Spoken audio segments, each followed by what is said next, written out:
Kalau tadi ada muslimah asal Palestina yang dibolehkan berhijab, mengapa muslimah Indonesia tidak? Padahal sama-sama berada di kampus yang sama. Jadi, apa alasannya larangan berhijab? Dan kalaupun Sekjen Kementerian Pertahanan menjelaskan bahwa larangan berhijab itu hanya saat latihan dasar militer saja dan diatur, di luar itu diperbolehkan berhijab dengan alasan mempertimbangkan aspek keamanan dan keselamatan selama latihan.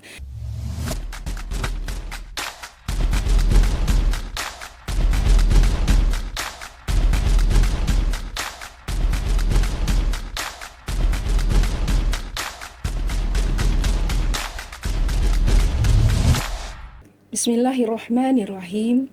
Assalamualaikum warahmatullahi wabarakatuh. Alhamdulillahilladzi bini'matihi tatimmus sholihat. Wassalatu wassalamu ala Rasulillah sallallahu alaihi wasallam. Sahabat muslimah yang dirahmati Allah, kasus larangan berhijab terjadi lagi. Kali ini terjadi di lingkungan Universitas Pertahanan milik negara yang menyelenggarakan pendidikan vokasi di bidang pertahanan dan bela negara. Asma Wafa Andina, calon mahasiswa baru Fakultas Kedokteran tahun akademik 2026-2027 telah dinyatakan lulus. Namun, pada saat sesi wawancara muncul pertanyaan langsung dari pimpinan fakultas dan panitia terkait kesiapan calon mahasiswi yang berjilbab jika ingin melanjutkan pendidikannya, apakah siap melepas jilbabnya dan memotong rambutnya seperti laki-laki? Asma pun meminta kejelasan aturan yang tertulis, karena sejak awal tidak ada poin yang spesifik dan transparan yang menyebutkan aturan tersebut. Asma juga mempertanyakan mengapa ada beberapa calon mahasiswa baru asal Palestina yang diizinkan untuk memakai hijab. Jawaban dari pihak panitia mengatakan bahwa itu pengecualian khusus yang tidak terikat aturan dalam negeri. Karena Asma merasa berhijab adalah pilihannya sebagai manusia yang merdeka, akhirnya ia mengundurkan diri per tanggal 24 Juni 2026. Kasus ini pun ia unggah di media sosial dan menuai banyak kritik dari berbagai kalangan. Karena kebijakan tersebut jelas bertentangan dengan landasan konstitusi dan ideologi bangsa ini. Coba kita perhatikan di dalam pembukaan Undang-Undang Dasar 45, disebutkan bahwa kemerdekaan bangsa ini diraih atas berkat rahmat Allah yang Maha Kuasa. Pasal 28E ayat 1, setiap orang berhak memeluk agama dan beribadah menurut agamanya. Ayat keduanya, setiap orang berhak atas kebebasan meyakini kepercayaan, menyatakan pikiran dan sikap sesuai dengan hati nuraninya. Pasal 29 ayat 1-nya menyatakan negara berdasar atas ketuhanan yang Maha Esa. Ayat 2-nya mengatakan negara menjamin kemerdekaan tiap-tiap penduduk untuk memeluk agamanya masing-masing dan beribadah menurut agamanya dan kepercayaannya itu. Juga di dalam sila pertama dari Pancasila yang mengatakan ketuhanan yang Maha Esa. Maka berdasarkan hal itu seharusnya tidak boleh ada kebijakan kampus yang bertentangan dan melarang hijab bagi muslimah. Karena itu adalah bagian dari kebebasan beragama dan hak setiap individu untuk menjalankan ibadahnya sesuai dengan keyakinannya masing-masing. Ini menjadi paradoks karena apa yang tertulis di dalam undang-undang dan apa yang dipraktekkan itu berbeda. Itu yang pertama. Berikutnya, larangan berhijab itu bisa masuk sebagai tindakan diskriminatif dan menyelisihi makna toleransi dan semangat kebinekaan yang katanya berbeda-beda tapi tetap satu. Nah, itu semua kalau dibiarkan justru berpotensi akan memecah belah persatuan bangsa. Ini paradoks yang kedua. Kalau tadi ada muslimah asal Palestina yang dibolehkan berhijab, mengapa muslimah Indonesia tidak? Padahal sama-sama berada di kampus yang sama. Jadi, apa alasannya larangan berhijab? Dan kalaupun Sekjen Kementerian Pertahanan menjelaskan bahwa larangan berhijab itu hanya saat latihan dasar militer saja dan diatur, Di luar itu diperbolehkan berhijab dengan alasan mempertimbangkan aspek keamanan dan keselamatan selama latihan. Maka jawabannya, banyak kok muslimah yang bisa beraktivitas dengan tetap mengenakan hijabnya dan menunjukkan prestasinya di bidangnya.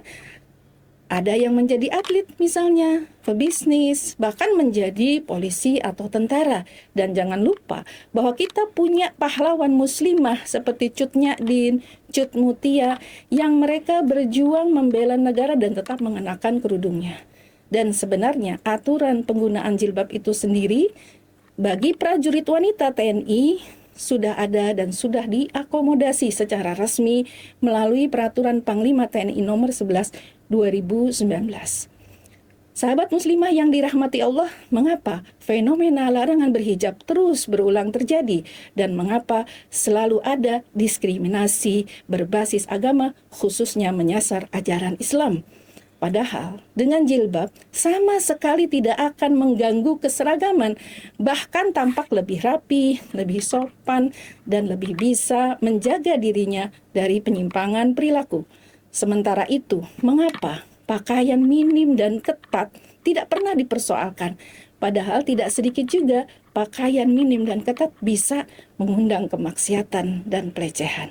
Jadi, apa yang harus ditakuti dari penggunaan hijab, jilbab, atau kerudung? Sesungguhnya memang ironis, umat Islam yang mayoritas di negeri ini dan yang punya andil besar dalam perjuangan kemerdekaan negeri ini tidak diberi ruang untuk menjalankan hak azazi dalam berpakaian sesuai ajaran Islam. Berhijab adalah identitas seorang muslimah yang ingin mengamalkan nilai-nilai ajaran Islam. Mengapa harus ditakuti?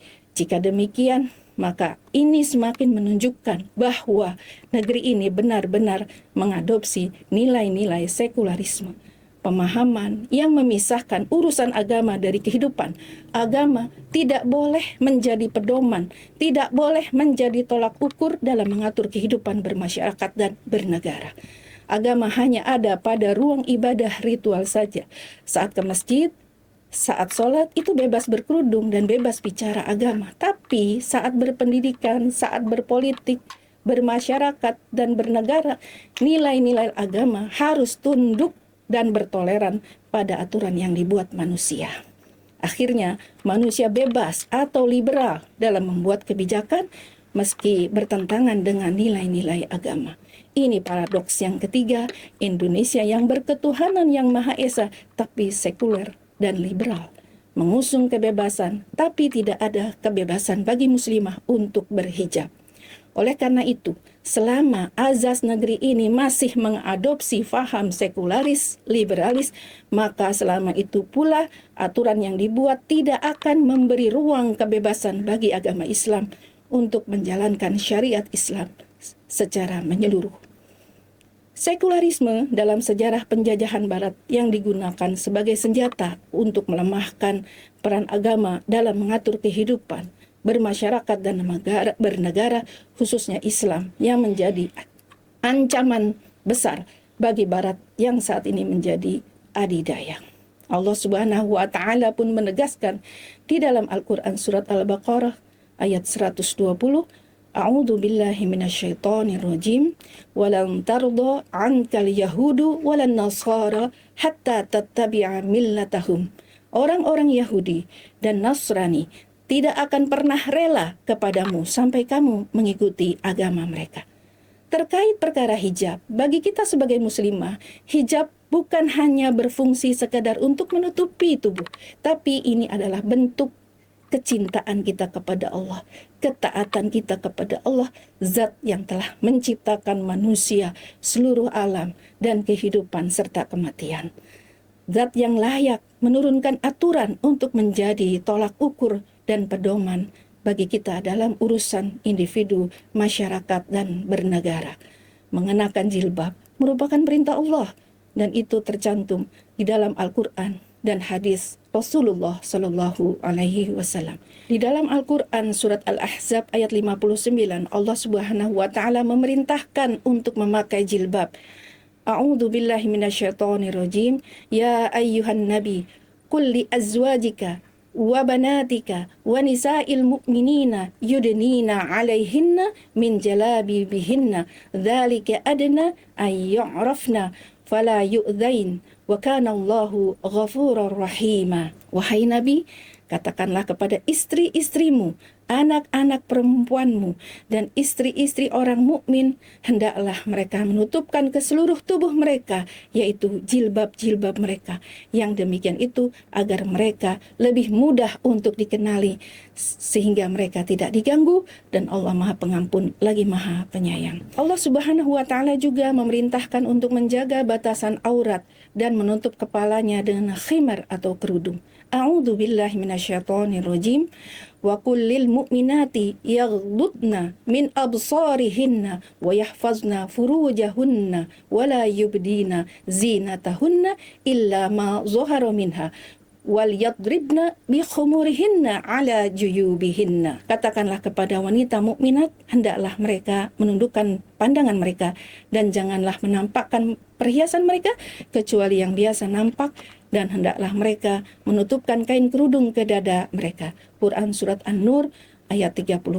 Subhanallah, begitu sempurnanya syariat Allah. Kalau perkara mengatur masalah individu dalam berpakaian saja diatur oleh syariat Allah, apalagi dalam perkara besar, yaitu membuat aturan bermasyarakat dan bernegara, pasti Allah tidak akan mungkin membiarkan manusia tanpa ada aturan dari Allah Subhanahu wa Ta'ala. Demikian, semoga sahabat muslimah dimanapun berada tetap berpegang teguh pada tali Allah, sabar dalam menjalankan ibadah, karena yang kita cari hanya ridho Allah. Semoga kita istiqomah sampai Allah menjemput kita. Al-haqqu mir rabbik fala takunanna minal mumtarin. Wallahu a'lam bissawab. Wassalamualaikum warahmatullahi wabarakatuh.